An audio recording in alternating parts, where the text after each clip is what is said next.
Hi Lancer fans, sorry it hasn't been a Lancer video up for a little while. Had a few things to sort out over here in the UK. I'm just going to run you through the owner's pack that you get, or you would have got when you bought a brand new Lancer Turbo, and a few things which are different, well, a couple of things. Now first of all I'm going to show you this. This is the original bill of sale for my particular car. And I've already checked the address and it doesn't exist anymore, so here is when it was first registered, 1st 11th 81. I believe it was purchased on the 2nd 11th 81. This is the cost, okay? That's in pounds, so it's £9,169 back in 1981, and he got 800 quid for his old car. Now to give you some sort of an idea, £9,000 in 1981 in UK would have been half the price of a two-bedroomed mid-terraced house in a rural area. It was a lot of money. It was an awful lot of money.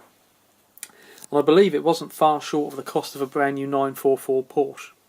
So that gives you a bit of an idea of the value of the car, the cost of the car when it first came out. Up here, you got the service booklet. Now, as an interesting aside, one of my YouTube subscribers told me that he met the mechanic who used to service my car, which was fascinating. It's very, very interesting. I need to get some more information out of him. I believe this one had a new turbo put on it. Hasn't got a full service history, nothing sort of too illustrious. But there's been a few bits torn out of that. But that's your service booklet. That's your Colt change of ownership.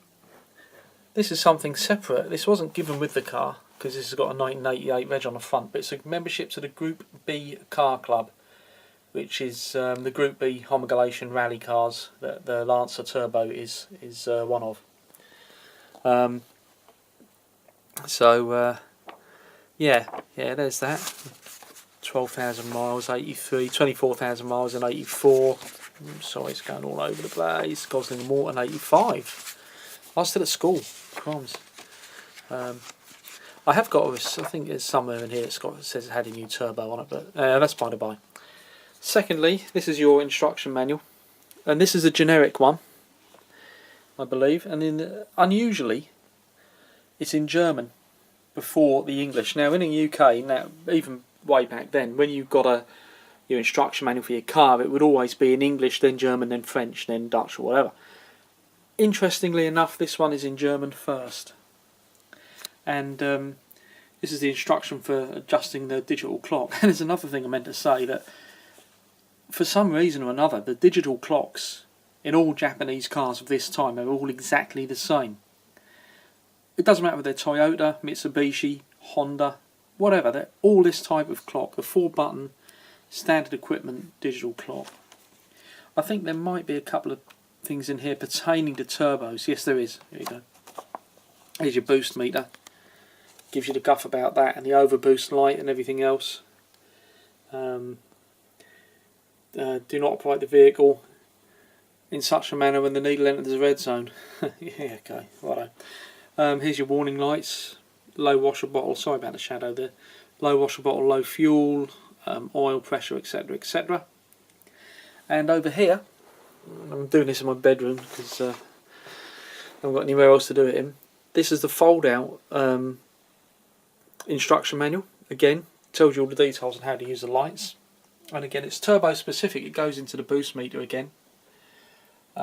Indicator lamps. This gives you a general rundown of the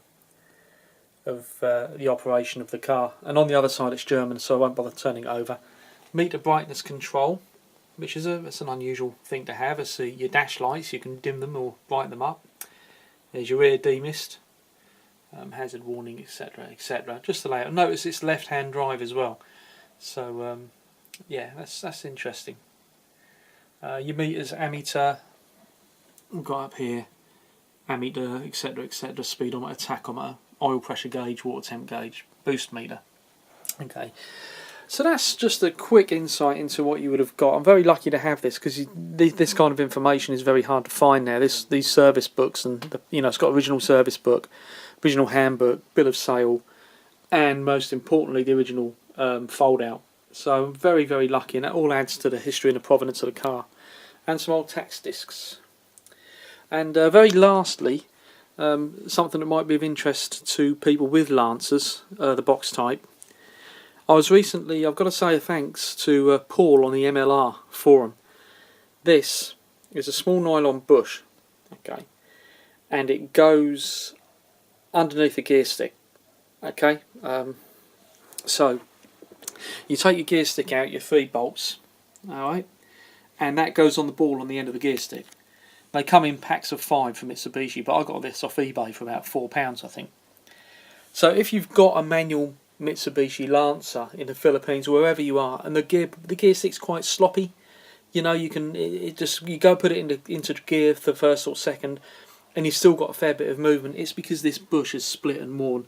They were never that fantastic in the first place, and they're certainly still available. They're the same as on the L200 manuals. Available from Mitsubishi and available on eBay. All you have to do is, oops, a daisy, is Google or just search gear stick bush. And what I'll do in the description, I will put the actual part number that Paul very kindly supplied me with. So there we have it. Okay, Lancer fans, as I say, it's a very quick one, just a 5-minute video, 6-minute video on about you know, the history and the provenance, which is all handy when it comes to sale time or whatever I'm going to do. Okay, oh, and just one last thing. If you look at the colour there, oh, come on, focus. White orange. Okay, the car was purchased with what's called a rally pack, a road pack. Okay, I think the road pack was your tax and that, but it had yeah, saloon rally. Okay, so it had the rally pack on it, and the rally pack option was the white and orange paint, mud flaps. I believe it's a 2-tone horn as well, and I think that was about it, possibly. If anyone can tell me any different, I'd be most interested to hear. Okay, so thanks for watching, Lance fans, and the car's put to bed for the winter now. Got a full MOT on it, but I took it off the road with regards to tax. So yeah, I'll see you soon, and stay tuned for some more videos coming soon. Thank you.